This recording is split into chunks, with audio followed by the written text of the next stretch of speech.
Jóvenes, ¿qué tal? Muy buenas noches. No se olviden que el día de ayer habíamos hecho un estudio general, ¿no?, acerca del esqueleto humano. Y en esta que vimos, el esqueleto axial conformado, ¿recuerdas?, por la cabeza, la columna vertebral y la caja torácica. ¿Está bien? Vamos a completar ese detalle, ¿ya?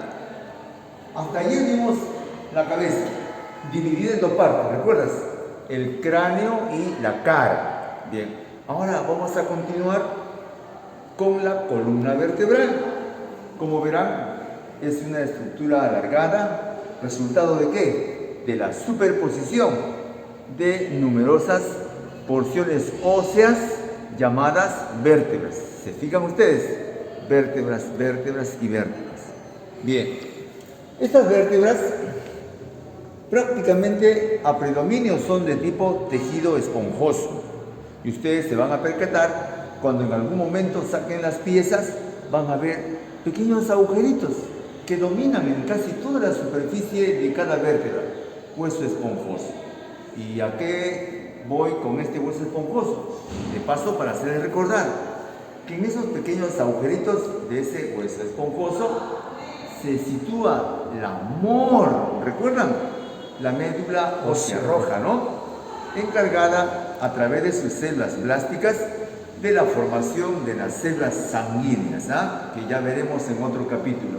Bien, respecto a la columna vertebral, entonces, como verán, al disponerse vértebras con vértebras, ciertamente adopta la forma de una columna. En vista anterior o vista de frente, se fijarán que casi es completamente recta, ¿no? Y si lo ves también en vista posterior, fíjense acá en vista posterior, la situación de las vértebras a lo largo de esta también da la apariencia de que fuera rectilínea. Pero si se fijan ahora en vista lateral, fíjense, vista lateral ya sea del lado derecho o, si quieren ustedes, en vista lateral del lado izquierdo, se pueden percatar que la columna vertebral realmente no es una superposición de huesos que se disponen de manera rectilínea, sino que tiene curvas. Como notarán ustedes, tiene curvas.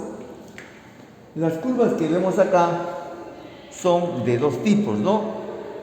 Cóncava y convexa. Cóncava y convexa. Bien, cada concavidad o cada convexidad pues tiene una denominación. Por ejemplo, a nivel del cuello, las vértebras cervicales se disponen formando una curva, ¿no?, de forma cóncava, llamada lordosis fisiológica cervical. Es normal en todos. A nivel de la parte de la espalda, que dicen, o la parte dorsal, notaremos que también se visualiza una curvatura, pero esta curva ya es de forma convexa. Y en esta notarás que hay cierta formación de un relieve, ¿no?, hacia la parte posterior, conocida como cifosis fisiológica dorsal. ¿Bien? Si seguimos descendiendo, las vértebras que siguen en el camino ya serían las vértebras lumbares. ¿Bien? Como notarán de pasadita, son vértebras grandes, gruesas, prominentes, que también se disponen formando una curvatura, pero con un borde cóncavo, ¿no es cierto? Y se conoce también como lordosis fisiológica lumbar. ¿Bien?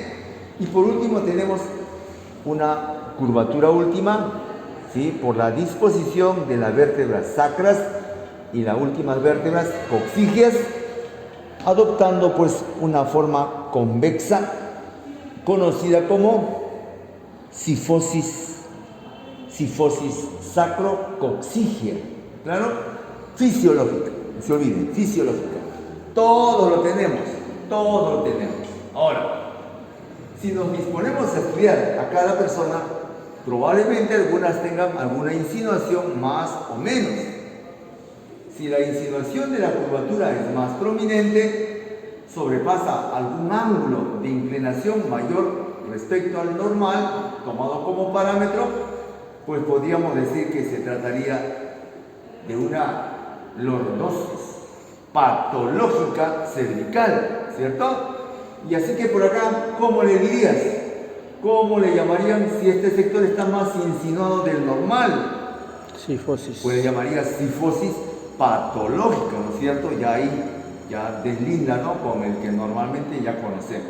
Así que por acá también, si se insinúa mucho más el ángulo a nivel de la concavidad lumbar, pues también vamos a hablar otra vez de qué, de una lordosis. Pero lordosis, ¿qué? Patológica lumbar, ¿cierto? Lumbar. Y la última, si estaría muy insinuada esta curvatura, ¿cómo la llamaríamos entonces? Lordosis. Sifosis sacrocoxigia patológica, ¿no es cierto? Por la mayor insinuación de la curvatura. Bien, esto respecto a las curvas que suele tener normalmente la columna vertebral. Ah, y no nos olvidemos un detallito importante. Cuando la persona está en vista lateral, así, o de perfil, como acostumbran a decir también algunas personas, muchas veces también hay una exagerada disposición de la columna vertebral, pero de manera que lateralizada, ya sea a la izquierda o tal vez hacia la derecha. Bien, y generalmente, lógicamente, no la van a poder reconocer, ¿no?, fácilmente si están en vista lateral. Tendrían que visualizarlo vista de frente o en vista posterior. Ahí van a notar que el individuo tendría una curvatura lateralizada más insinuada del normal, una más que la otra. Esa se llama escoliosis patológica, ¿cierto? Cuando el ángulo, dice, de Cobb, el ángulo de Cobb supera más de 10 a 25 grados, ¿no?, de inclinación. Bien, normalmente, en especial los diestros, tenemos una ligera, ¿qué?, escoliosis